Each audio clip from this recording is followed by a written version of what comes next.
मुझे आश्चर्य होता है, कावड़ यात्रा में पुष्प वर्षा से भी नेता विरोधी दल को थोड़ा परेशानी हो गई।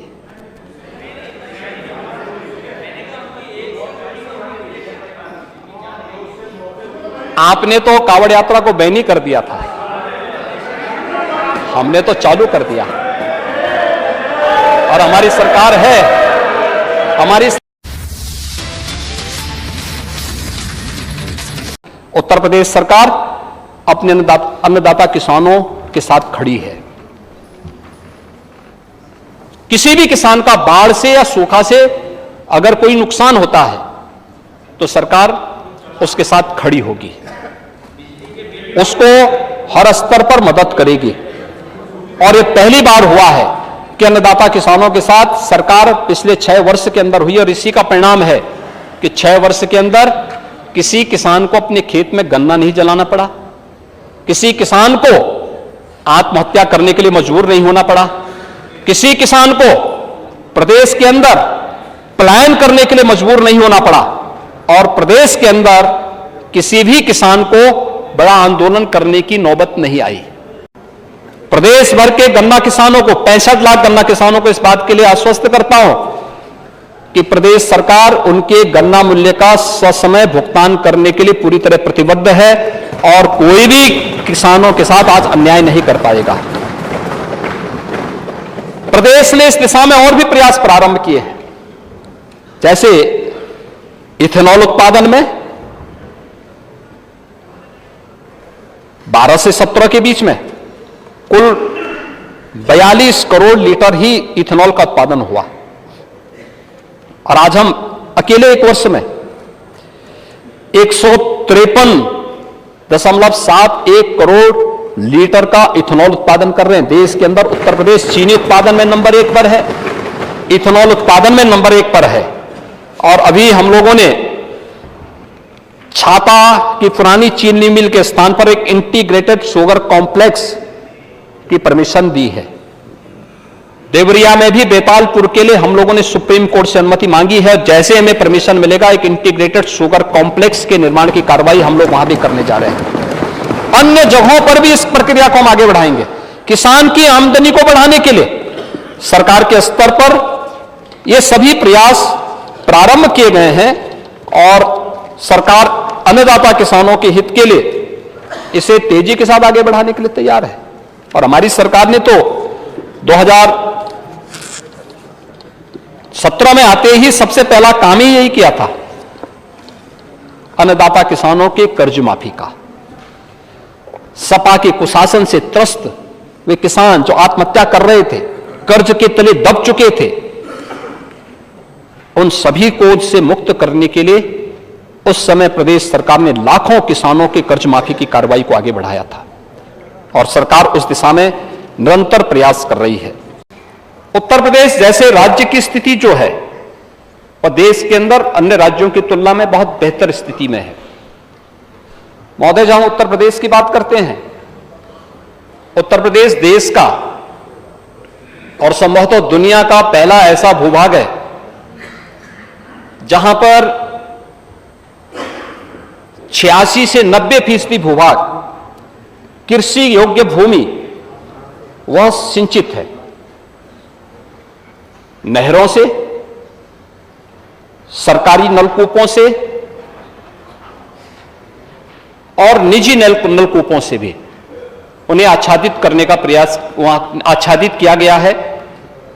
और उसी का परिणाम है कि अगर हम देखेंगे तो अब तक कृषि जो हमारे पास जो डाटा है उसके अनुसार अगर हम देखेंगे तो कृषि बुवाई का जो सामान्य प्रतिशत है वह लगभग 88% फसलों को किसानों ने उसकी बुवाई हुई है, और धान की नर्सरी भी लगभग 100% नर्सरी अब तक लग चुकी है। हां, उस पर कम बारिश के कारण या अन्य कारणों से थोड़ा नुकसान जरूर हुआ होगा।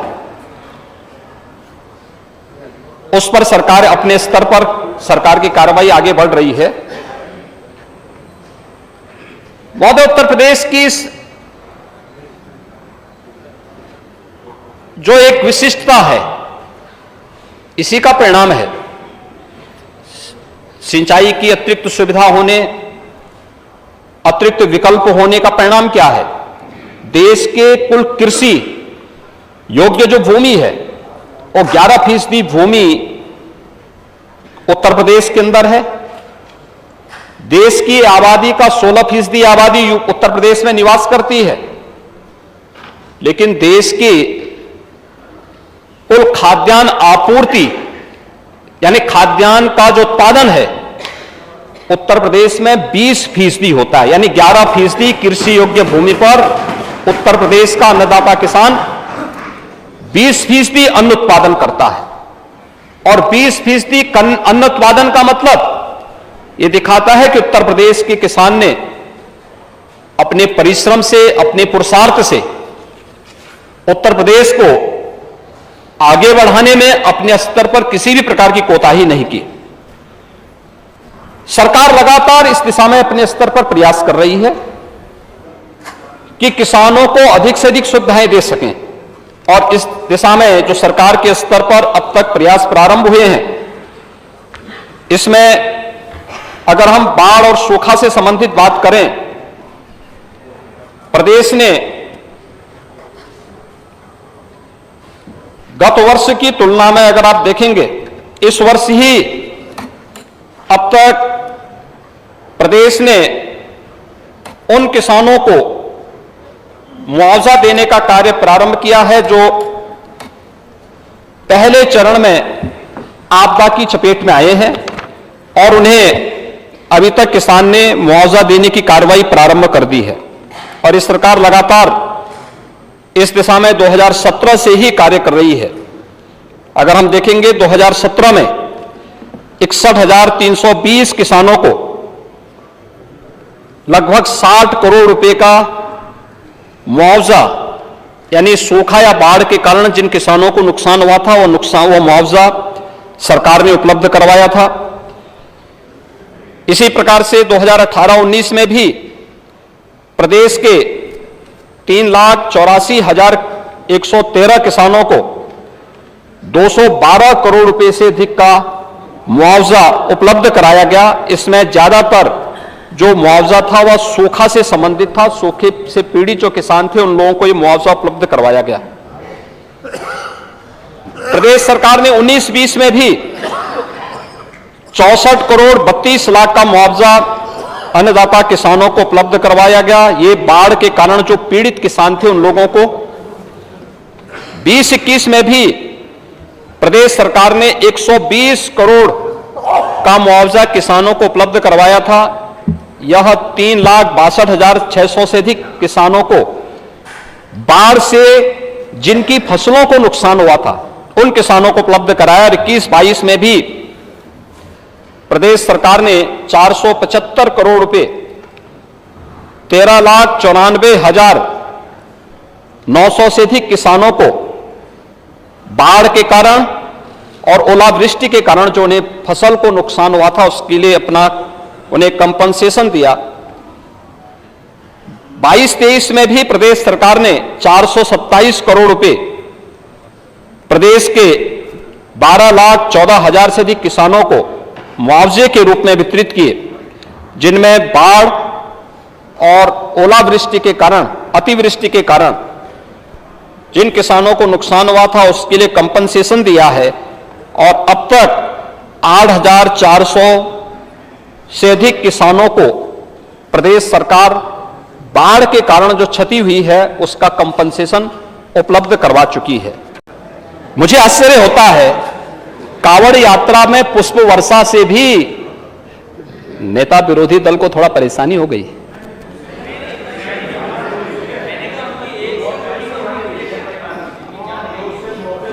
आपने तो कांवड़ यात्रा को बैन ही कर दिया था, हमने तो चालू कर दिया। और हमारी सरकार है कि हरेक को सुरक्षा दे रही, किसी के साथ भेदभाव नहीं।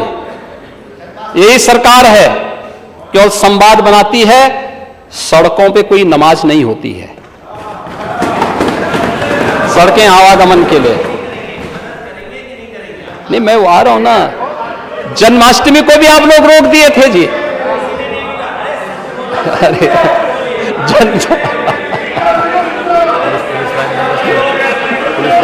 इन्होंने बैन कर दिया था जन्माष्टमी को। जब मैं 17 में आया, मैंने पूछा भी क्या जन्माष्टमी, उन्होंने कहा साहब ये तो सरकार ने बैन लगा रखा है। मैंने कहा क्यों? कहा नहीं नहीं नहीं, इससे वोट बैंक प्रभावित हो जाएगा, इसको मत करना। हमने कहा भी हर थाने में, हर पुलिस लाइन में जन्माष्टमी के पर्व और हर जेल में भी मनाओ। हमने प्रारंभ किया और मुझे प्रसन्नता है, कांवड़ यात्रा में इस बार पुष्प वर्षा करने के लिए मैं स्वयं गया था और खड़े होकर के मैंने उस दृश्य को देखा था जहां पर भक्ति भाव के साथ 4 करोड़ कांवड़ यात्री श्रद्धालुजन हरिद्वार से जल लेकर के आते हैं। गाजियाबाद के बीच में 4 करोड़ लोग, कोई कानून व्यवस्था की स्थिति नहीं, शांतिपूर्ण तरीके से शिव भक्ति में लीन होकर के सामाजिक समता का एक उदाहरण प्रस्तुत कर रहे थे।